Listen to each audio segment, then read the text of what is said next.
Hi friends, ನಿಮಗೆಲ್ಲ ಮತ್ತೊಂದು ವಿಡಿಯೋಗೆ ಸ್ವಾಗತ. ಫ್ರೆಂಡ್ಸ್, ರಾಜಕೀಯದಲ್ಲಿ ನೇರ ಮಾತುಗಾರಿಕೆಗೆ ಇನ್ನೊಂದು ಹೆಸರೇ ಬಸನಗೌಡ ಪಾಟೀಲ್ ಯತ್ನಾಳ್. ತಮ್ಮ ಧೈರ್ಯಶಾಲಿ ಮಾತುಗಳು, ದಿಟ್ಟ ನಿಲುವುಗಳು ಮತ್ತು ಸದಾ ವಿವಾದಗಳಿಂದಲೇ ಸುದ್ದಿಯಲ್ಲಿರುವ ಈ ನಾಯಕನ ರಾಜಕೀಯ ಜೀವನ ಹೇಗೆ ಶುರುವಾಯಿತು? ಒಂದು ಕಡೆ ತನ್ನದೇ ಪಕ್ಷದ ಹಿರಿಯ ನಾಯಕರ ವಿರುದ್ಧ ಧ್ವನಿ ಎತ್ತಿದ ಇವರು ಇನ್ನೊಂದು ಕಡೆ ಜನರ ಪ್ರೀತಿಯನ್ನ ಗಳಿಸಿದ್ದು ಹೇಗೆ? ಈ ವಿಡಿಯೋದಲ್ಲಿ ಯತ್ನಾಳ್ ಅವರ ಬಾಲ್ಯದಿಂದ ಹಿಡಿದು ರಾಜಕೀಯ ಬೆಳವಣಿಗೆ ಮತ್ತು ಅವರ ಜೀವನವನ್ನ ಬದಲಿಸಿದ ದೊಡ್ಡ ವಿವಾದಗಳೇನು ಎಲ್ಲವನ್ನ ಇವತ್ತಿನ ಈ ಒಂದು ವಿಡಿಯೋದಲ್ಲಿ ನೋಡ್ತಾ ಹೋಗೋಣ ಬನ್ನಿ.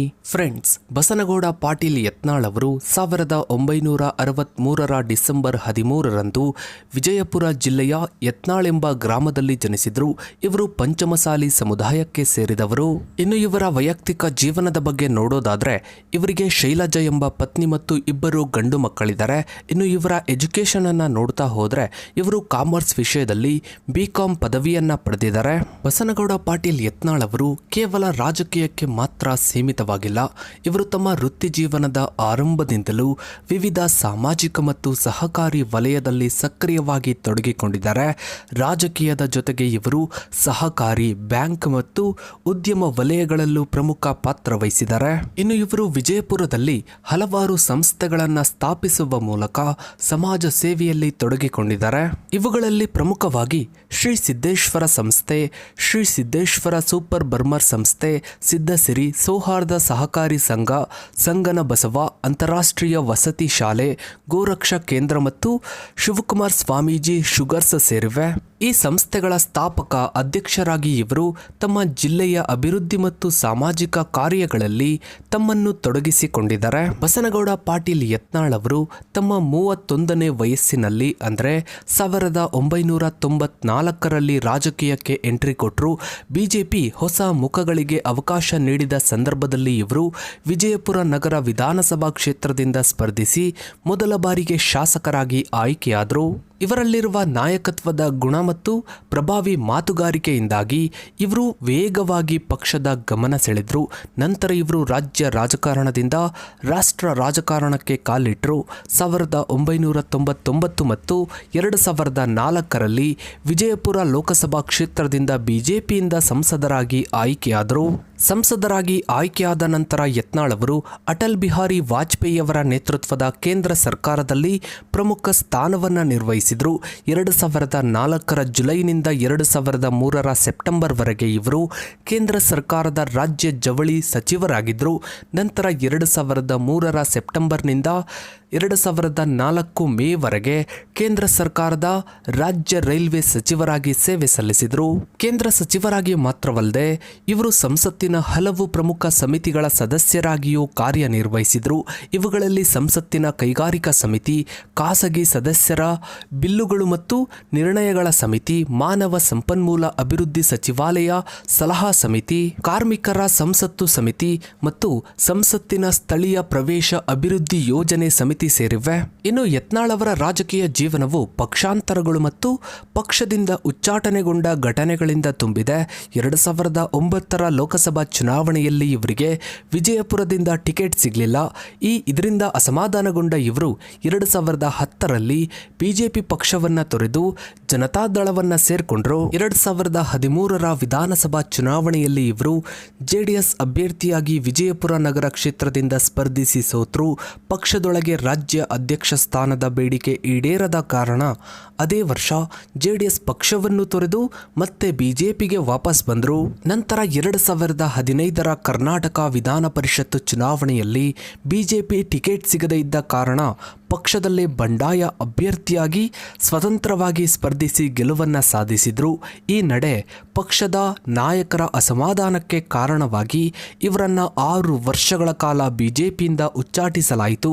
ನಂತರ 2018ರಲ್ಲಿ ಇವರನ್ನ ಬಿಜೆಪಿಗೆ ಸೇರಿಸಿ ವಿಜಯಪುರ ನಗರ ವಿಧಾನಸಭಾ ಕ್ಷೇತ್ರದಿಂದ ಗೆದ್ದು ಶಾಸಕರಾದರು. ಯತ್ನಾಳ್ ಅವರ ಈ ರಾಜಕೀಯ ಪಯಣವನ್ನ ಸೂಕ್ಷ್ಮವಾಗಿ ಗಮನಿಸಿದಾಗ ಅವರ ನಿರ್ಧಾರಗಳು ಪಕ್ಷದ ಬದ್ಧತೆಗಿಂತ ವೈಯಕ್ತಿಕ ಮಹತ್ವಾಕಾಂಕ್ಷೆಗಳಿಗೆ ಆದ್ಯತೆ ನೀಡುತ್ತೆ ಅನ್ನೋದು ಸ್ಪಷ್ಟವಾಗುತ್ತೆ. ಅವರು ಪಕ್ಷದ ತೀರ್ಮಾನಗಳಿಗೆ ಭಿನ್ನವಾದಾಗ ಪಕ್ಷವನ್ನ ತೊರೆಯಲು ಅಥವಾ ಪಕ್ಷಾಂತರರಾಗಿ ಸ್ಪರ್ಧಿಸಲು ಹಿಂಜರಿಲಿಲ್ಲ. ಪಕ್ಷದಿಂದ 2 ಬಾರಿ ಉಚ್ಚಾಟನೆಗೊಂಡರೂ ಅವರು ಮತ್ತೆ ಪಕ್ಷಕ್ಕೆ ಮರಳಲು ಸಾಧ್ಯವಾಯಿತು. ಇನ್ನು 2018ರ ಚುನಾವಣೆಯಲ್ಲಿ ವಿಜಯಪುರದಲ್ಲಿ ಗೆದ್ದ ಏಕೈಕ ಬಿಜೆಪಿ ಶಾಸಕರಾದ ಯತ್ನಾಳ್ ಅವರಿಗೆ ಸಚಿವ ಸ್ಥಾನ ಸಿಗದೆ ಹತಾಶರಾದರು. ಇದರಿಂದ ಅವರು ಮಾಜಿ ಮುಖ್ಯಮಂತ್ರಿ ಯಡಿಯೂರಪ್ಪ ಮತ್ತು ಅವರ ಪುತ್ರ ರಾಜ್ಯ ಬಿಜೆಪಿ ಅಧ್ಯಕ್ಷ BY ವಿಜಯೇಂದ್ರ ವಿರುದ್ಧ ಸಾರ್ವಜನಿಕವಾಗಿ ವಾಗ್ದಾಳಿ ನಡೆಸಲು ಆರಂಭಿಸಿದರು. ಯತ್ನಾಳ್ ಅವರ ಬೆಂಬಲಿಗರ ಪ್ರಕಾರ ಅವರು ಪಕ್ಷದೊಳಗೆ ನಡೆಸುತ್ತಿರುವ ಹೊಂದಾಣಿಕೆ ರಾಜಕಾರಣ ಮತ್ತು ಕುಟುಂಬ ರಾಜಕಾರಣದ ವಿರುದ್ಧ ಧ್ವನಿಯನ್ನ ಎತ್ತುತ್ತಾ ಇದ್ದಾರೆ. ಆದರೂ ಕೆಲವು ರಾಜಕೀಯ ವಿಶ್ಲೇಷಕರು BL ಸಂತೋಷ್ ಅವರು ಮುಖ್ಯಮಂತ್ರಿ ಬಸವರಾಜ ಬೊಮ್ಮಾಯಿ ಅವರನ್ನ ನಿಯಂತ್ರಿಸಲು ಯತ್ನಾಳ್ ಅವರನ್ನು ಬಳಸಿಕೊಂಡಿದ್ದಾರೆ ಎಂದು ಆರೋಪಿಸಿದ್ದಾರೆ. ಯಡಿಯೂರಪ್ಪ ಮತ್ತು ವಿಜಯೇಂದ್ರ ವಿರುದ್ಧ ನಿರಂತರ ಟೀಕೆಗಳನ್ನು ಮುಂದುವರಿಸಿದ ಕಾರಣ ಇವರನ್ನ ಪಕ್ಷದಿಂದ 2 ಬಾರಿ ಉಚ್ಚಾಟಿಸಲಾಯಿತು. ಇನ್ನು ಬಸನಗೌಡ ಪಾಟೀಲ್ ಯತ್ನಾಳ್ ಅವರ ವೃತ್ತಿ ಜೀವನವು ಪಕ್ಷದ ಆಂತರಿಕ ವಿವಾದಗಳಿಂದಲೂ ತುಂಬಿದೆ.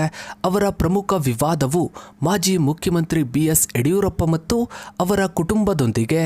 ಈ ಸಂಘರ್ಷವು ಯಡಿಯೂರಪ್ಪ ಸಂಪುಟದಲ್ಲಿ ಸಚಿವ ಸ್ಥಾನ ಸಿಗದೆ ಹತಾಶರಾದಾಗಿನಿಂದಲೂ ಆರಂಭವಾಯಿತು. ಯತ್ನಾಳ್ ಅವರು ಈ ಸಂಘರ್ಷಕ್ಕೆ ಹೊಂದಾಣಿಕೆ ರಾಜಕಾರಣ ಮತ್ತು ಕುಟುಂಬ ರಾಜಕಾರಣವೇ ಕಾರಣ ಎಂದು ಸಾರ್ವಜನಿಕವಾಗಿ ವಾದಿಸಿದರು.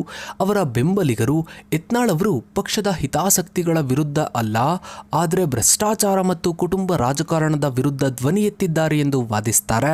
ಈ ಹೋರಾಟವು ಅವರ ರಾಜಕೀಯ ವ್ಯಕ್ತಿತ್ವವನ್ನ ಇನ್ನಷ್ಟು ದೃಢಗೊಳಿಸಿತು. ಇನ್ನು ಯತ್ನಾಳ್ ಅವರು ಹಿಂದುತ್ವ ಮತ್ತು ರಾಷ್ಟ್ರೀಯವಾದಿ ನಿಲುವುಗಳಿಗೆ ಹೆಸರುವಾಸಿಯಾಗಿದ್ದಾರೆ. ಈ ನಿಲುವುಗಳು ಆಗಾಗ ಪ್ರಚೋದನಾಕಾರಿ ಮತ್ತು ವಿವಾದಾತ್ಮಕ ಹೇಳಿಕೆಗಳಿಗೆ ಕಾರಣವಾಗಿವೆ. ಅವರು ಮುಸ್ಲಿಮರು, ದಲಿತರು ಮತ್ತು ಪ್ರಗತಿಪರರ ವಿರುದ್ಧ ಆಕ್ಷೇಪಾರ್ಹ ಮಾತುಗಳನ್ನು ಆಡ್ತಾರೆ. ಇತ್ತೀಚೆಗಷ್ಟೇ ದಸರಾ ಉದ್ಘಾಟನೆ ಕುರಿತು ದಲಿತ ಮಹಿಳೆಯು ದಸರಾ ಉದ್ಘಾಟಿಸಲಾಗದು ಎಂದು ಹೇಳಿಕೆ ನೀಡಿ ವಿವಾದಕ್ಕೀಡಾಯಿತು. ಈ ಹೇಳಿಕೆ ಕುರಿತು ನ್ಯಾಯಾಲಯದಲ್ಲಿ ಪ್ರಕರಣ ದಾಖಲಾದಾಗ ನ್ಯಾಯಾಲಯವು ಹೇಳಿಕೆಯನ್ನು ತಿರುಚಲಾಗಿದೆ ಎಂದು ಆದೇಶಿಸಿದ್ರು. ನ್ಯಾಯಪೀಠವು ಸಮಾಜದಲ್ಲಿನ ಜಾತಿ ತಾರತಮ್ಯದ ಬಗ್ಗೆ ಬೇಸರವನ್ನು ವ್ಯಕ್ತಪಡಿಸಿತು. ಇನ್ನು ಯತ್ನಾಳ್ ಅವರ ಪ್ರಚೋದನಕಾರಿ ಮಾತುಗಳು ಒಂದು ಕಡೆ ಅವರನ್ನ ಹಿಂದೂ ಹುಲಿ ಎಂದು ಬಿಂಬಿಸೋದಕ್ಕೆ ಸಹಾಯ ಮಾಡಿದರೆ, ಮತ್ತೊಂದು ಕಡೆ ಕಾನೂನು ಕ್ರಮಗಳು ಮತ್ತು ನ್ಯಾಯಾಲಯಗಳ ಕಠಿಣ ಪ್ರಕ್ರಿಯೆಗೆ ಕಾರಣವಾಗಿವೆ. ಈ ತಂತ್ರಗಳು ಅವರನ್ನು ನಿರಂತರವಾಗಿ ಸುದ್ದಿಯಲ್ಲಿಡುತ್ತವೆ. ಆದರೆ ಅವರ ಇಂತಹ ತೀವ್ರ ನಿಲುವುಗಳು ಪಕ್ಷದೊಳಗೆ ಅವರಿಗೆ ಉನ್ನತ ಸ್ಥಾನವನ್ನು ಪಡೆಯಲು ಅಡ್ಡಿಯಾಗಿವೆ ಎಂದು ರಾಜಕೀಯ ವಿಶ್ಲೇಷಕರು ಅಭಿಪ್ರಾಯಪಡ್ತಾರೆ. ಇನ್ನು ಯತ್ನಾಳ್ ಅವರು ಪ್ರಬಲ ಪಂಚಮಸಾಲಿ ಸಮುದಾಯದ ಪ್ರಮುಖ ಮುಖಂಡರೆಂದು ಗುರುತಿಸಿಕೊಂಡಿದ್ದಾರೆ. ಪಂಚಮಸಾಲಿ ಸಮುದಾಯಕ್ಕೆ 2A ಮೀಸಲಾತಿಗಾಗಿ ನಡೆಸಿದ ಹೋರಾಟದಲ್ಲಿ ಅವರು ಮುಂಚೂಣಿಯಲ್ಲಿದ್ದರು. ಸದ್ಯಕ್ಕಂತೂ ಕಳೆದ 3-4 ತಿಂಗಳಿಂದ ಯತ್ನಾಳ್ ಅವರು ತುಂಬಾನೇ ಆಕ್ಟಿವ್ ಆಗಿದ್ದು ರಾಜ್ಯದ ಬೇರೆ ಬೇರೆ ಜಿಲ್ಲೆಗಳಿಗೆ ಪ್ರವಾಸವನ್ನ ಮಾಡ್ತಾ ಇದ್ದಾರೆ. ಜೊತೆಗೆ ರಾಜ್ಯದ ಮುಂದಿನ ಬಿಜೆಪಿಯ ಮುಖ್ಯಮಂತ್ರಿ ನಾನೇ ಅಂತ ಘೋಷಿಸಿಕೊಳ್ತಾ ಇದ್ದಾರೆ. ಇನ್ನು ಮುಂದಿನ ದಿನಗಳಲ್ಲಿ ಏನೆಲ್ಲ ಆಗುತ್ತೆ ಅನ್ನೋದನ್ನ ಕಾದು ನೋಡಬೇಕಿದೆ. ಸೊ ಫ್ರೆಂಡ್ಸ್, ಇದಾಗಿತ್ತು ಇವತ್ತಿನ ಈ ಒಂದು ವಿಡಿಯೋದ ಬಗ್ಗೆ ನಿಮ್ಮ ಅನಿಸಿಕೆ ಅಭಿಪ್ರಾಯಗಳನ್ನು ತಪ್ಪದೆ ಕಮೆಂಟ್ ಸೆಕ್ಷನ್ ಅಲ್ಲಿ ಕಮೆಂಟ್ ಮಾಡಿ. ಹಾಗೆ ವಿಡಿಯೋಗೊಂದು ಲೈಕ್ ಮಾಡ್ತಾ ವಿಡಿಯೋನ ಆದಷ್ಟು ಎಲ್ಲ ಕಡೆ ಶೇರ್ ಮಾಡಿ. ನೀವಿನ್ನು ನಮ್ಮ ಚಾನಲ್ಗೆ ಸಬ್ಸ್ಕ್ರೈಬ್ ಆಗಿಲ್ಲ ಅಂದ್ರೆ ಕೆಳಗಡೆ ಕಾಣೋ ಸಬ್ಸ್ಕ್ರೈಬ್ ಅನ್ನು ಕ್ಲಿಕ್ ಮಾಡಿ. ಹಾಗೆ ಪಕ್ಕದಲ್ಲಿ ಕಾಣೋ ಬೆಲ್ ಐಕಾನ್ ಕೂಡ ಕ್ಲಿಕ್ ಮಾಡಿ. Thanks for watching.